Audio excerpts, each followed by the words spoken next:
What's going on, everyone? Welcome to the Rumpier Sports Show for the Daytona 500. First one of the season, obviously, big race here right out of the gates. Joined by my boys and NASCAR experts, Coop and Mikey. Coop, I'm going to throw it to you first. Kind of give us the course breakdown. Obviously, this is one of the more iconic courses in NASCAR, the Daytona International Speedway. And kind of just talk about how the strategy for DFS might differ on this track or course. I'm not sure which one you call it, but on this versus something else. Well, this is a race of survival. Think of it like golf, where you want to get your six through. On this one, you want to have 6 out of 6 drivers at the end of the race that don't have an upside down red car. And it's probably more challenging at this race to do that than what it is on a normal weekend of golf, just because of all the accidents that are going to happen throughout. The other piece is it's totally random as to who can win because of the drafting process. All the cars are, for the most part, equal to each other, and you can go from the front to the back very quickly. So, they're all bunched up, they're tight. And randomness is the king this weekend. The other piece, we'll get onto it more, is a little different on the DFS than a normal race, because you don't want to focus on the dominator aspect where you're looking for laps led and fastest laps. This is strictly all about starting position versus what you can gain upside or downside of losing placement differential points. Yeah, and in the past, I mean, we've seen some of the winning lineups at the Daytona 500 in terms of DFS leave a ton of salary on the table. The most optimal lineups leaving a ton. You're talking $15,000-$20,000 in salary on the table, and that being the optimal. It's way different than, I'd say, any sort of DFS contest out there. I mean, you just don't see it. I mean, it's unlike anything, and it's pretty specific just to this race. Kind of talk about that as well. You have to be willing to leave a big chunk on the table. Yeah. The other piece is, what you were talking about with salary. Like when I make my lineups, I don't even look at the salary. Like if you ask me how much Martin Truex or Brad Keselowski is this weekend, I have no idea. Yeah. You ask me how much money I left on the table, I have no idea. I'm just making lineups with the players and drivers that I want. Salary means nothing to me. The other piece to what you're elaborating on is it's not uncommon for the winner to not be on optimal lineups if that winner started, near the front of the race. So that right there should just give you an idea of how important the place differential is versus the dominator points where you lack.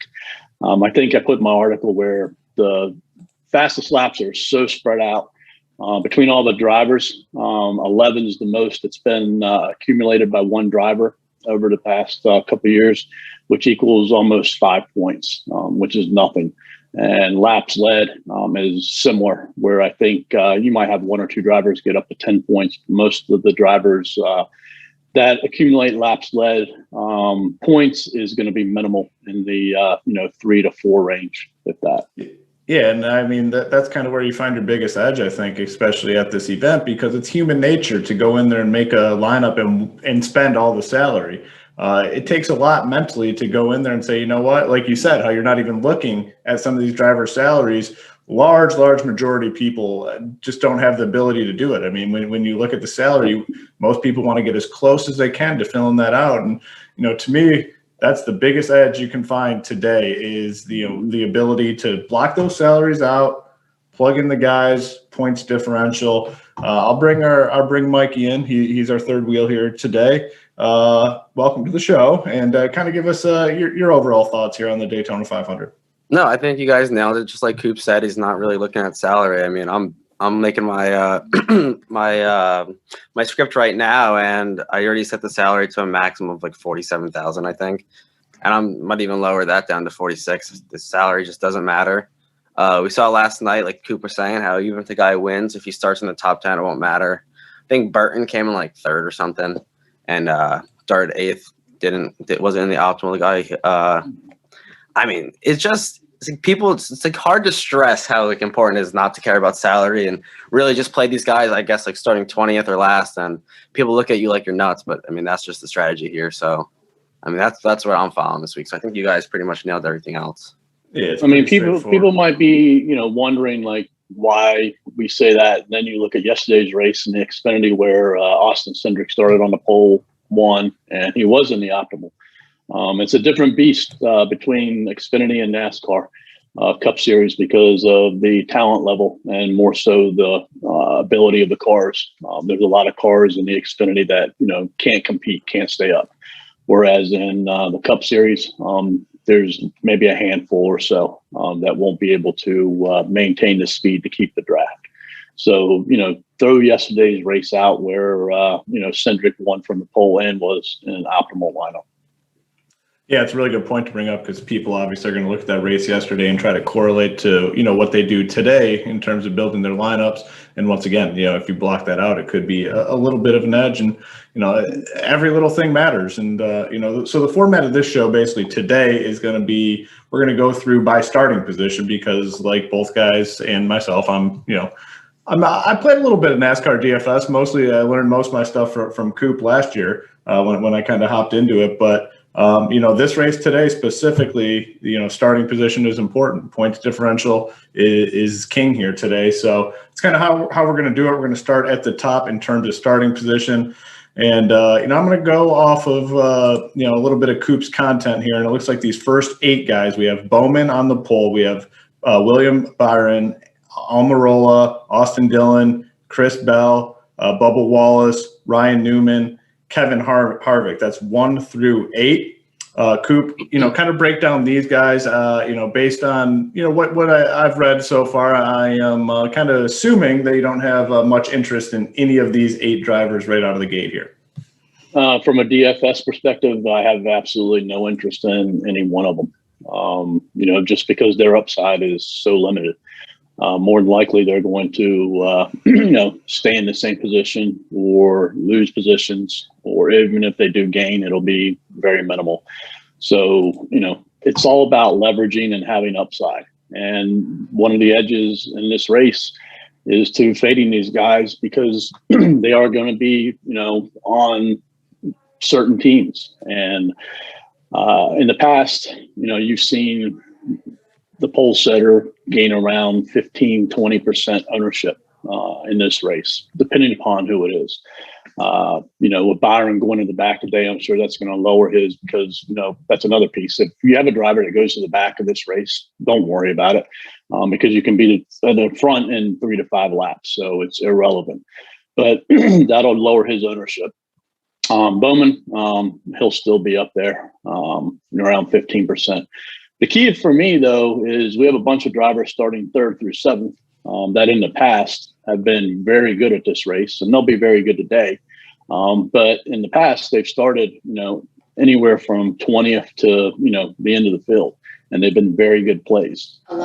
This year, they're not going to be very good plays simply because of their starting position. And, it's harder to click on their names of an Eric Almirola, Bubba Wallace, Christopher Bell. And they might not gain as much ownership as what, let's say, these drivers in the past have gained in the 3rd through 7th starting positions. So I'm kind of anticipating them to be a little lower owned, but I have a pretty good idea of where that ownership is going to go to, and we can get to that later. Yeah. I got a few guys tagged that we definitely will spend some time talking about. But I think the most important part about these drivers 1 through 8 that makes you feel a little bit better about fading them or being underweight is the point that you guys have made. It's like even if someone comes out and wins this race, that does not necessarily mean they're going to be in the optimal, and that's unlike once again any other DFS sport. I mean, any other DFS sport, if you have in golf, if you have the guy that wins the golf tournament, you're getting paid for the most part. In MMA, if you have the guy that wins the fight, you're getting paid. So this is it's different. That's another level of security in kind of being off of these guys. Mikey, I'll go to you. Do you agree with Coop the fact that most of these guys are fades? Yeah, I'm not touching any of them. They lose 5 spots. I mean, they're just not getting. They're not getting you there. The only thing I do have interest in, though, is Ryan Newman starting 7th, and it's not as far as a DFS standpoint. It would be his odds to win are like plus, I think, 3,300. I wouldn't mind throwing like half a unit or something after last year's horrific or like, real bad accident that he had. A little bit of a narrative play, a little narrative bet there, if anything. Yeah, I don't hate that. I mean, 28 to 1, 33 to 1 in some books. Pretty decent odds guy. Like you guys both said, he's had some success here as well. All right, let's move into this next tier. Guys starting 9 through 14. We have Logano, Kyle Busch, Ryan Preece, Chase Elliott, Kyle Larson, Ryan Blaney. These are the guys starting 9 through 14. Go to you first, Mikey. Kind of break down these guys, and is there anyone that kind of stands out as a play in DFS for you? There's no one in this range that I'm targeting. I don't think I have anyone in the top 15 or 16 in my player pool. It's just like we talked about with the top 10. There's just not much upside. Some of these guys, I mean, they just can't get there in my eyes. I think a lot of these guys might be riding in the middle of the pack when the big one happens. So yeah, none of these guys I'm really touching. I mean, I do kind of like Blaney. He's not. He'd be the only guy probably in this range that I would target. He's not the worst plate racer, and he does start 14th, and he'd be the one guy in a lineup where I have one guy starting in the top 20, maybe one guy starting 20 to 30, and then the rest in the back. Other than that, I'm not really touching that range. Yeah, Blaney starting 14. He's 10 to 1 in some spots, and that's right up there with some of the best odds to win this race. Starting 14th. Coop, do you have any interest in Blaney or anyone else in this 9 to 14 range? I think, earlier I mentioned where the 3rd through 7th drivers, their ownership might not be as much as what it's been in the past because of their names. I think a lot of that ownership goes to these particular drivers from Harvick to Blaney. And I would imagine that, all these drivers, minus Preece, are going to garner, anywhere from 10% to 20, 25%, who knows, for Chase Elliott, because he's Chase Elliott and, he has a huge following. With that said, I do worry, Logano has great history here in these super speedway formats. But the one thing with him is they've changed these packages around and he's not able to block as much as what he had in the past. And he is probably the best blocker when it comes to all these drivers, and he's succeeded in that very highly in the past. So that right there alone would take me away from him along with the starting position. Kyle Busch, the guy's had horrible luck here. And, I think it's going to change for him eventually, could this weekend. But again, the upside's really not there. It wouldn't surprise me if one of these guys do win. They end up on optimal, anywhere from, the 9th position through the 14th position. It all just depends upon, how the rest of the field plays out. If you have a bunch of the guys in the back wreck out early, it's more favorable for these guys to end up in an optimal if they do win. But if I play any of these drivers, they will be my lowest owned by far. So, Larson, I think, is going to be the second lowest owned from them. If you're looking for the ultimate GPP play, I think it's Ryan Preece. The guy is going to be so low owned. And if Ryan Preece was starting, 20th on back, he would gain ownership. If he was starting 30th, he would probably be one of the higher owned drivers. The guy's been very good, and he has solid equipment at these super speedways. So, if you're really risky and you think, Preece can, sneak up there and get a top 5, he could end up in the optimal. And I guarantee he's going to probably be 2, 3, 4% owned.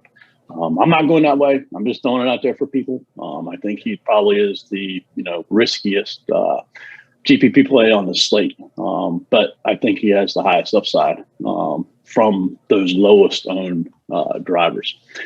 Kyle Larson's another driver. He's kind of had a mixed bag. He's coming back. I have more interest in him in the next couple of weeks than what I do now. And Blaney would be my favorite out of all of these drivers starting 9th through 14th. Yeah, I think the Blaney call is interesting. I mean, starting 14th, 10-1 to win this race. Pretty fair price tag on both sides for the most part. I don't think you're going to see much ownership. I mean, there's three guys at the top of the pricing tier that are going to garner massive ownership, and just in terms of their overall number. And you know, a guy like Blaney, I have a little interest in 10-1 starting 14th. I mean, if Blaney wins, he gets 45 points from winning. He's going to get 13 points from his place differential, 58. You got to figure he's going to have, you know, a point or two in there from fastest laps or, you know, laps led. So he's going to hit 60 points if he wins. And if he hits 60 points, he'll be in an optimal.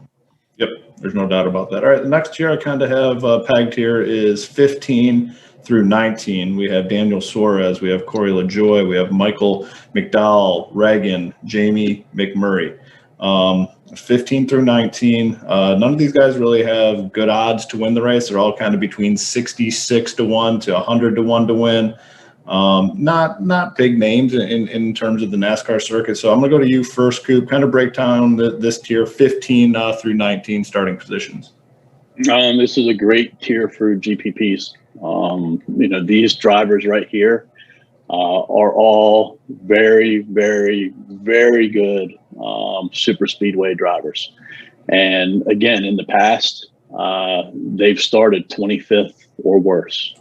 And I think, you know, they're going to end up being, you know, 8, 10, 12% owned in that ballpark. And they definitely have the ability to win and or finish top 5.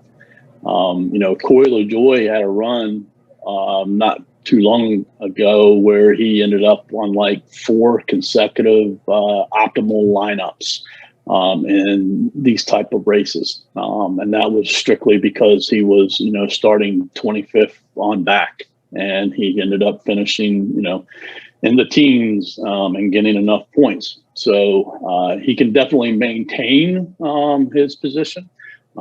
Whether he can get much farther up is a question that we'll have to wait and see. Suarez, same way. I like LaJoie better than Suarez. But the 3 that I have my eyes on are McDowell, Reagan, and Jamie McMurray. Michael McDowell, I would rank him a top 5 driver, flat out, on these super speedways. The guy's really good. He just doesn't have, you know, the top-notch equipment. He has solid equipment.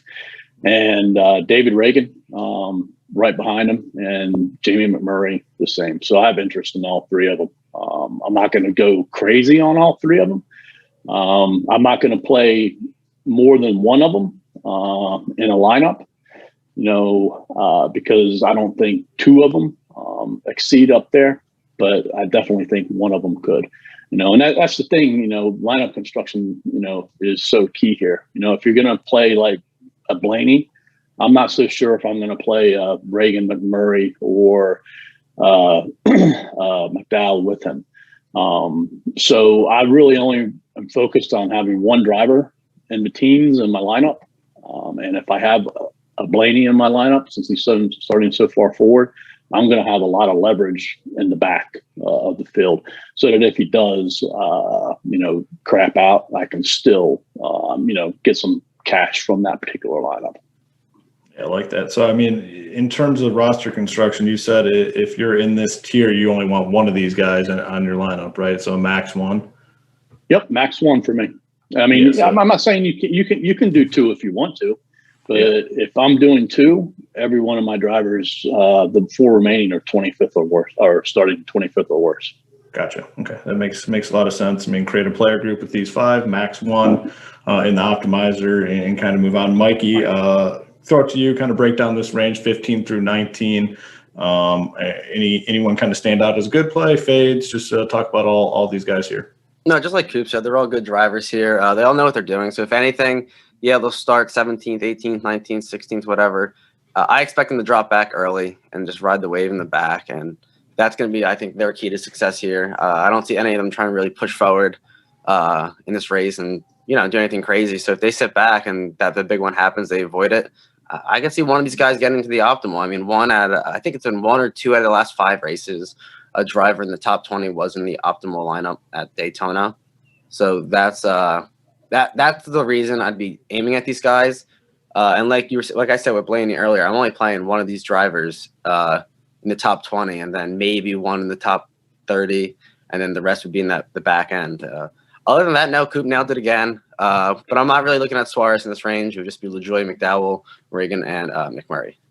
Cool. All right, let's move on to the next tier, and I kind of pegged these next 4 drivers because we're getting close to the big boys and the high ownership guys. So the next 4, 20 to 23, Kurt Busch, Stenhouse Jr., Chris Buescher, MDB. 20 through 23, all pretty decent odds. They range from 55 to 22 to 1 to win this race. Decent starting position. More household names in NASCAR. I'll go to you first, Mikey. Kind of break down these 4 drivers for me. Oh, now we're starting to get to the, like you said, like the juicier guys. This range is still in that early 20s for me. These guys are all very solid on the super speedways. I'm a big DiBenedetto guy.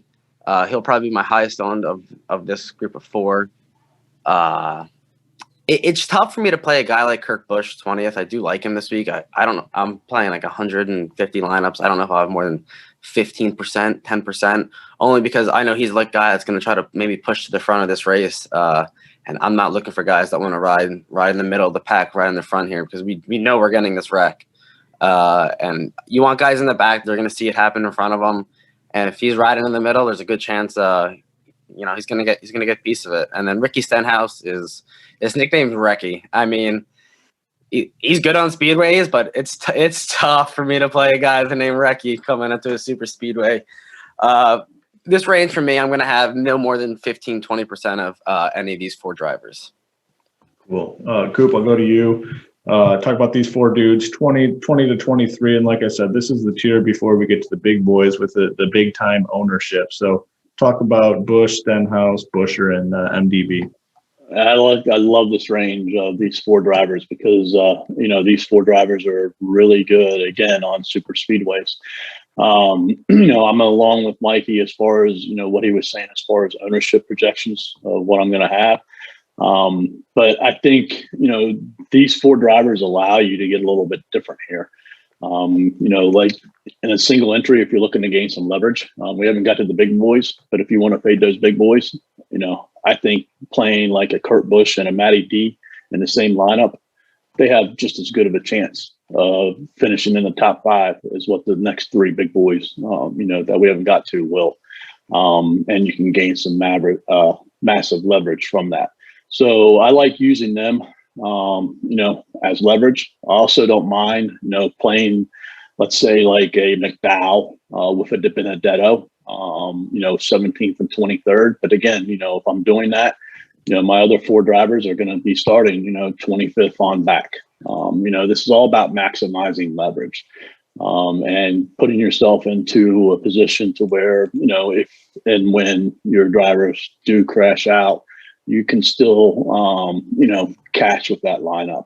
And, as long as you avoid those, top 12, 10, 11 drivers, you should be able to do that. But again, I really like this. I think Chris Buescher of the 4 is the best GPP play. He'll be the lowest owned, and he's had solid results on these super speedways. So, I have interest in all 4 of them. I don't mind playing 2 of them together. And I love using them as one-offs, with the big drivers that we're going to get ready to talk about. Yeah, I like that call. And then obviously, this next tier is where all the ownership is going to come from in GPPs and cash games.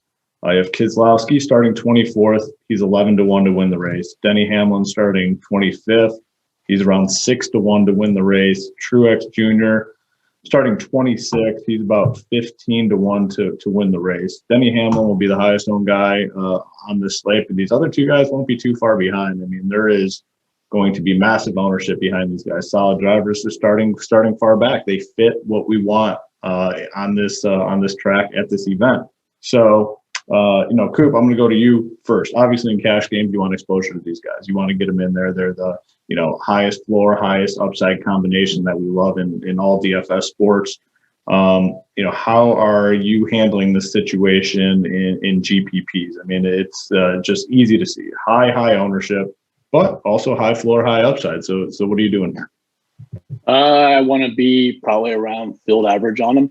Other than Truex. Truex is the one driver, along with Kevin Harvick, that when qualifying happened, I wanted them both to be in the top 10, so I didn't have to worry about playing. Obviously, Harvick, we succeeded with that. Truex didn't, and I'm going to have to play him, but I'm not going to play him to what his ownership is. It's very rare that I go underweight on a driver or a player in a sport, but his upside is too high to fade. But his downside comes in the fact that he is horrible, absolutely horrible at these super speedways. Mm-hmm. He always finds the accidents. And, I think a lot of it is he's just not a good driver.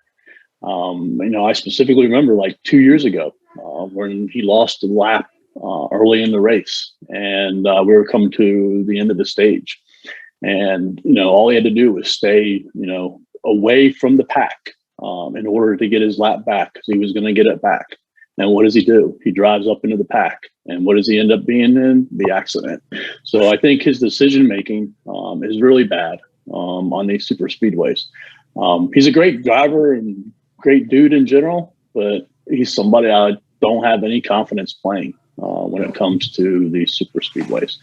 I think, you've got to, when you're making lineups, you've got to have, a couple with all three of them, and then, a couple with, two of them.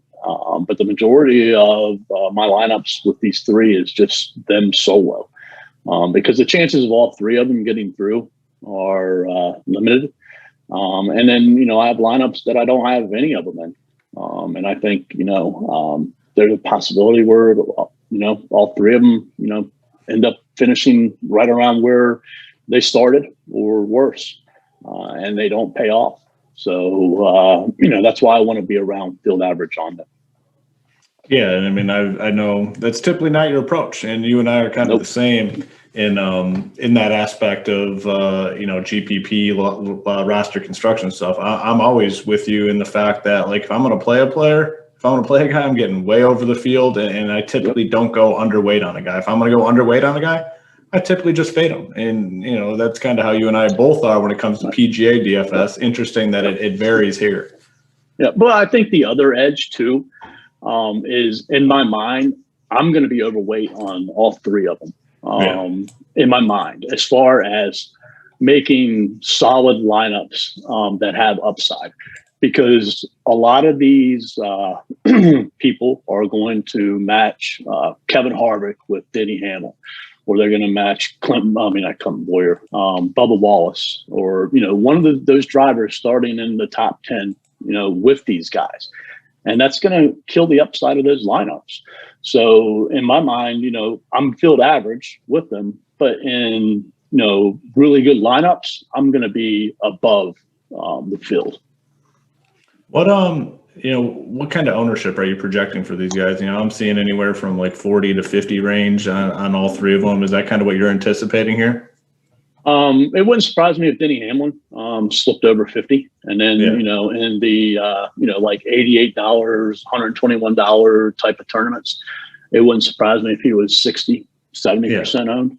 Yeah. But I think also on FanDuel, I wouldn't be surprised if Martin Truex is higher owned than Hamlin, because Hamlin's 14, whereas Martin Truex is only 9.3K. Yeah. And it's a lot of people that are going to click on that 9.3K. So I wouldn't be surprised there.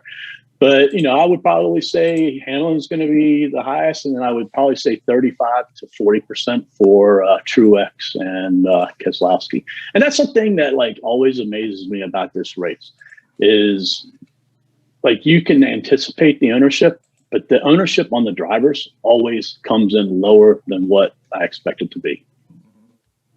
And that's I mean, it's the same way in PGA DFS for me. Like a lot of times you look at the ownership, and you're a lot of times you're surprised. Oh, it looks like Mikey dropped off, so it's just you and I here. I've never seen a kid like Mikey, a little whippersnapper, young kid, have as much issues with technology. It's wild, it's man. Unbelievable. I mean, it's wild. I mean, you look at this young generation. I mean, I'm not super old or anything, but it's like these kids. There's no excuse, man. He's a gamer. Like, I mean, this guy couldn't even connect before. He's having audio issues before we hopped on. I mean, no excuses. Leave it up to you and I to have those issues, man. Hate to see it, but it happens every show with him, man. Yeah, I guess now it's you and I. Now the people are forced to hear my NASCAR takes. So in this range, Keselowski, Hamlin, Truex, hard to fade. Any of them, I think, and I agree. Like, I'm definitely going to have exposure. The way I view this is I want to get way ahead of the field on at least one of the, like, way ahead, like close to lock button, like one of these guys, whether it's Keselowski, whether it's Hamlin, whether it's Truex. For me, I don't care from a, roster construction standpoint. I want to be way, way ahead of the field on at least one of these guys. And then, like you said, at least, with the field on the other two. That's just kind of how I am I'm viewing this range. When you place like single entry into 3 maxes, like I want to be like around 50% on them, where if I have the opportunity in lineups that, they, all do well, I'll have, them there. But I also want to have some lineups if they struggle, I'll have the ability to be well over the field at that point too. And I think the one point you brought up, go ahead. The other piece here too, like we'll talk about roster construction for a minute, is, in PGA, like you want to build like a core of like 3 players and build around them, and here, like, I put in the playbook, like these are my core players. There's like 11 of them. And, I want to mix and match and have as much variation between those 11 drivers as possible because of all the randomness and all the accidents here, where, I think I put in, if you have 2 drivers that are 80% owned, don't be the one who takes them and plays those 2 drivers together 8 times because you've just eliminated 8 lineups if they both don't get through. The sport in general, it's high variance, and now you go to this track and it just increases that variance. So you don't want to be pigeonholed and stuck in a count. Yeah, okay, if it does hit, if that one pairing does hit, yeah, you're going to do all right. But more times than not, you're going to kind of screw yourself without kind of the variance, very high variance here. Yep. So, all right, let's kind of talk about these drivers, I guess, from here on out, 27, through the end here. You got some household names, some names that, are kind of unknown, some names that, quite frankly, I've never heard of. We got Cole Custer, who was solid last year. I played a lot of Cole Custer, Joey Gase. Tyler Reddick is one name that kind of stands out to me down here in this range that, definitely has some upside. Chase Briscoe. Eric Jones, another guy that kind of stands out. Derek Cope, Quinn Huff, Ross Chastain, Cody Ware. He's one of the guys I've never heard of before. Anthony Alfredo, Josh Bilicki, BJ McLeod, and Kaz Grala starting 40th. Let's talk about some of the names that we know down, or that I know down here. Cole Custer, Tyler Reddick, Eric Jones, and Chase Briscoe. Those are the guys, and Chastain as well. Those are the guys that have solid odds to win this race, and they're way down here. I'm anticipating those 5, Custer, Reddick, Briscoe, Jones, Chastain, to have pretty solid ownership. Is that something you agree with? Yes and no. In reality, they should have very good ownership. But when, again, it comes to we click that open button to see what the ownership ends up being, they're going to be lower owned than what you think they should be. Okay. Like in my mind, all 4 of those or 5 of those drivers should be 40 to 50% owned. Yeah. But some of them are going to come in at 20%, 25%. It wouldn't surprise me if all of them come in under 30%. But these are the drivers that I would be amazing. If that's the case, I'd absolutely love it. And I agree with you, man, because the guys we talked about in that top tier, those names that are in bad spots, especially in the lower dollar stuff. People are still going to click those names, those one guys starting 1 through 8. It's going to happen. Mm-hmm. Yeah, and then the other piece that drives some of NASCAR ownership is there's a lot of loyalty to your driver, and they're just going to click their driver no matter what. Like Chase Elliott. He's going to garner ownership because he's Chase Elliott. So, but that's a good point, because that's something that BigT and I always talk about on the NFL shows, like the loyalty aspect in terms of ownership. Like in NFL, people are loyal to their quarterbacks. Like they're going to play their quarterback. If they have a quarterback they love, a quarterback that is their guy, like they're going to play them regardless of the spot. And I guess that could kind of be applied here, I feel. Yeah, but I'll be well overweight on Reddick. I'll be well overweight on Custer. I'll be well overweight on Jones, Chastain, all those drivers, and obviously Alfredo, Cindric, and Gralla. And then think of my ownership. The higher back they start, the higher my ownership will be on them. It's kind of staggered. All right, so I mean, those 5 are the ones that stand out. Let's talk about some of these lesser known guys and not in as good of spots in terms of odds to win the race. You got Joey Gase, you have Cope, you have Huff, Ware, Alfredo, Bilicki, McLeod, and Gralla. Kind of just talk about those guys for me. All those guys are in a great spot from a DFS perspective, because they are going to avoid the wrecks for the most part. Their cars are 3 to 4 miles an hour slower than the slowest cars in front of them. So they might be able to keep the draft for the first couple laps. And if there's a wreck in those first couple laps, they're going to possibly be involved with it. Other than that, they're going to be far enough back to where they avoid the wrecks. The biggest thing with all these drivers is they have old cars. They don't have the freshest, newest equipment. So they very easily could have mechanical issues. Playing them is a risky. But I can guarantee you that of those 5 or 6, one of them will end up in the top 20. Probably 2 of them will end up in the 20s. And then the other 3 or 4 will end up in the 30s. Who it is, I have no idea, because, the equipment just isn't there.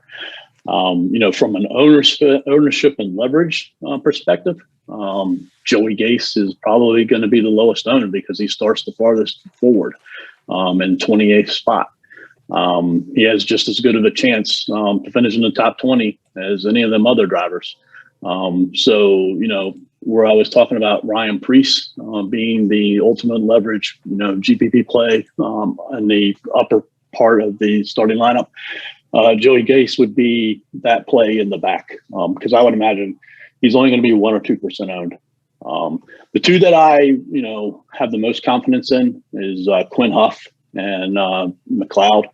McLeod is getting some backing from one of the bigger teams, and then his starting position is very favorable to him, starting 38th, I believe. So those would be the 2 that I would consider if I was going to play them. I wouldn't play any of them in cash. Absolutely not. And no matter what their starting position is, because they could very easily finish 35th. So they're going to be risky. If you want to play them, put them names in a hat and pick 2 of them and go with them. Is this a situation where you're putting rules in place so you're not playing multiple of these guys in the same lineup? Yep. Yeah. Okay. Oh, all right. No, I wouldn't want 2 of them in one lineup at all. Yes. Yeah. That's kind of what I'm saying. Maybe if I'm playing 150, maybe I put McLeod and Huff in one lineup. Because those would be the 2 that I could see succeeding the most. Okay. Mikey is back with us, I believe. Are you active there, bud? Yeah, I'm back. My fucking internet went out. Hate to see it. I mean, me and Coop were saying, you're a young buck, man. Like, how do you not have this technology shit figured out? We had the internet guy come this morning, and I was like, is it going to be good? They're like, yep, it's all set. And then I switched to my Wi-Fi and off my phone, and click, it went off. Nice. All right, and just talk about this low tier. We're kind of talking about the guys 27 and below. We broke it into two tiers, like the guys with pretty good odds to win, the Custers, the Reddicks, Briscoe, Jones, Chastain, Cindric, and then the rest of the guys as well. Not as good odds to win, not as known for DFS. Talk about this bottom tier here for us. I'm sure Coop hyped up Custer. That's his boy. No, I like Custer. I got some Reddick. I mean, this range is probably the best range, obviously. I heard Coop talk about that bottom tier range with the guys like McLeod, Huff, Bilicki, Ward, Gase, and Coop. And I agree. I mean, that range is tough. I'm fearing the equipment as well. I probably wouldn't play more than one or two in any build. It's just going to be, if you're playing more than 100 builds, yeah, I mean, I don't hate throwing two guys in a build, a couple, just get that leverage. Other than that, I mean, that range is kind of shitty. Everyone knows I hate BJ McLeod because he just loves to fuck my lineups every time I play him. Reddick was wasn't he supposed to be in the Xfinity last night? And due to no qualifying, wasn't able to race. So right. I think that makes me like him a little bit more here. Only for the fact, he might be a little bit pissed off he couldn't get in that race yesterday. 29th, great starting position, should get some ownership. I'll definitely have a lot of ownership to him.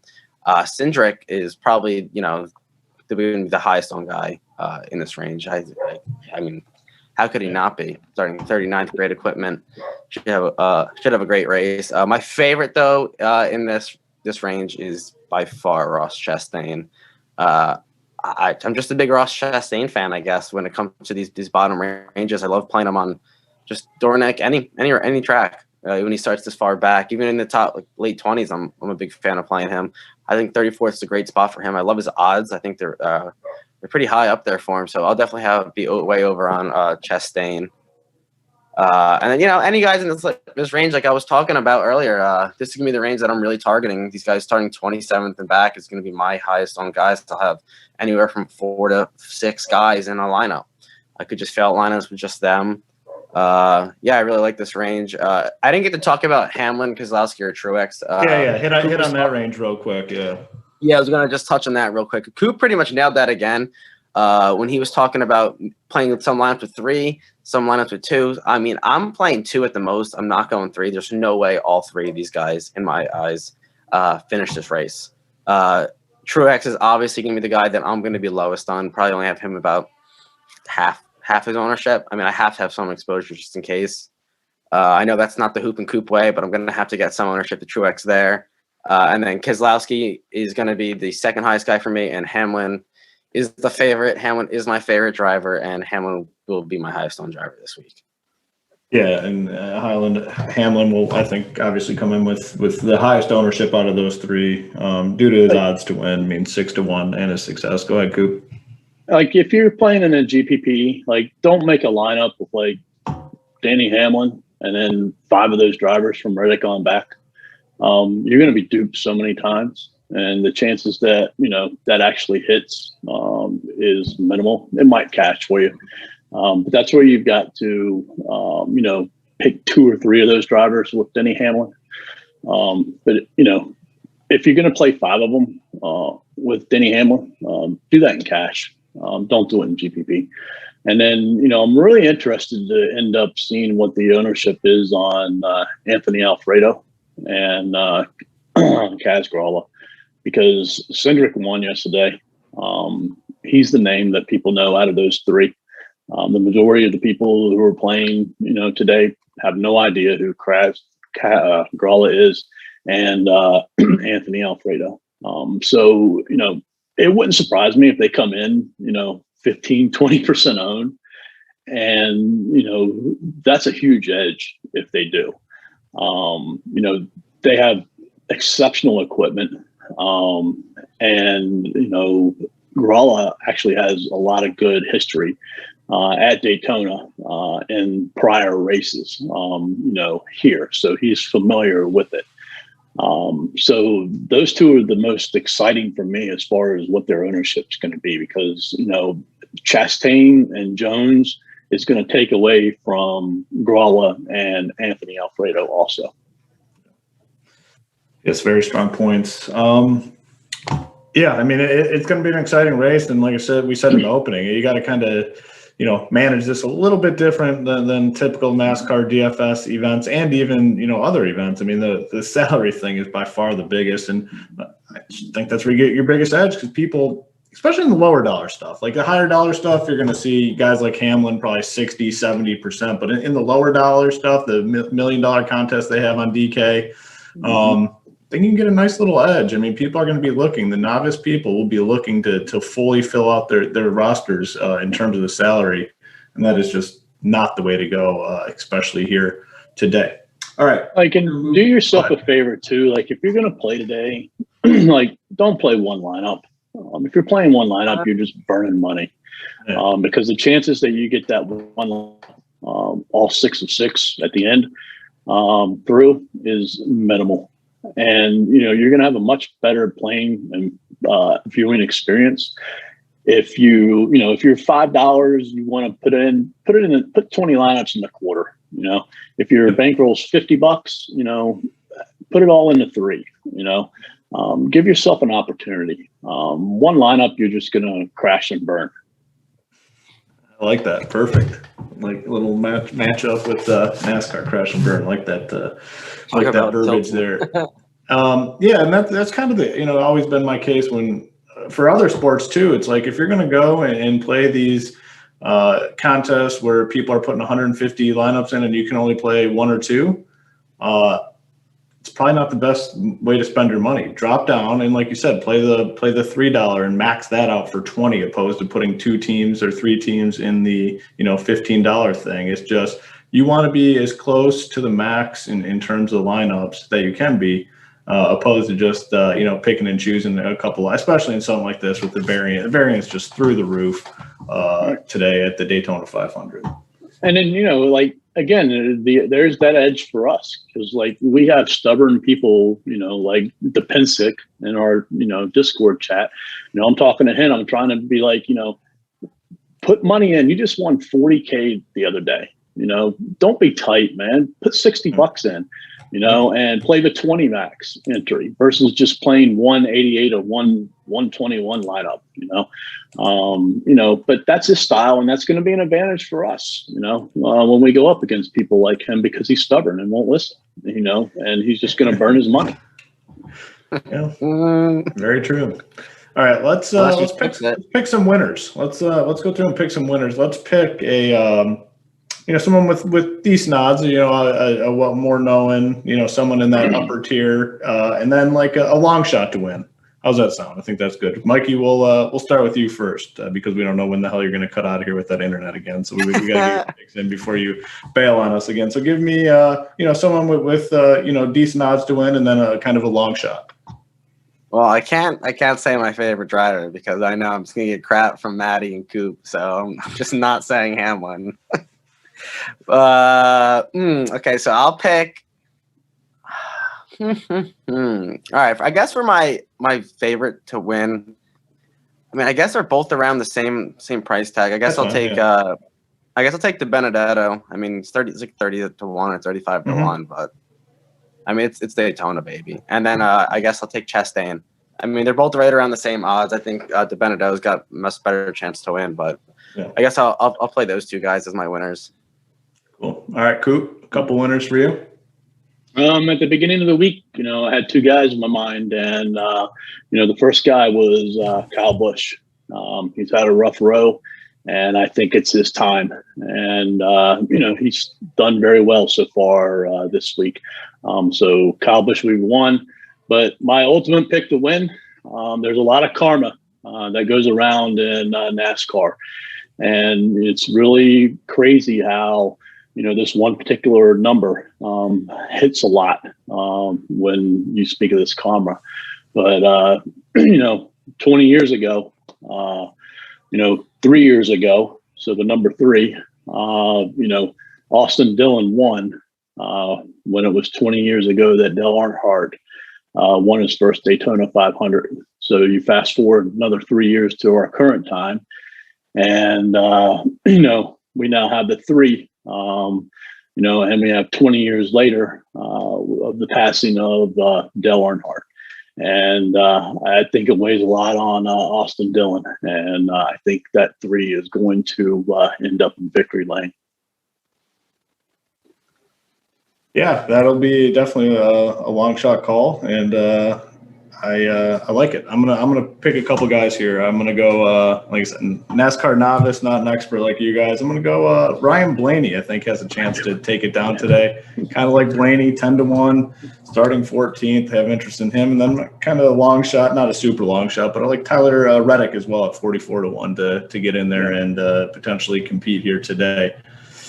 All right, boys. Any final thoughts about the Daytona 500 roster construction? Anything else, Coop? No, I think we hit it pretty well. Later on today, Mikey's more than welcome to come on, and hopefully we can get Matty Ice. But I'm going to be on with Keg on Run Pure Bets. He does his live show. He's been hitting tremendously on NASCAR last year, and so far this year, he has hit on the first couple races. So come over and join Keg, and hopefully we can get Maddie or Mikey to join, and we'll be live throughout the whole race. Doesn't matter what time it ends, we'll be there. Yeah, and if you're in a state where you can legally bet, a lot of live betting opportunities throughout the show as well. So it should be a lot of fun. Mikey, any final thoughts? If my internet's there, Coop, I'll be there. Yeah, Big T was smack talking me in chat saying, why play anyone just in case? So just based on that, I'm going to full fade Truex. No, I don't let Big T dissuade you. In my 150 build, I'm full fading him. I'll have him in a single entry. Don't fade Truex, man. I'll be underweight on. I'll be underweight on him, but don't. Remember, Big T was big on Adam Schenk at the beginning of the golf league too, right? I think I'm gonna have to fade one of them. I don't want to play all 3 of them in 150 builds. I'm going to fade one, and then I have a couple single entry tournaments where I'll get my exposure. So, other than that, no, I think we pretty much nailed it this week, and we'll see how it comes at about 9 o'clock.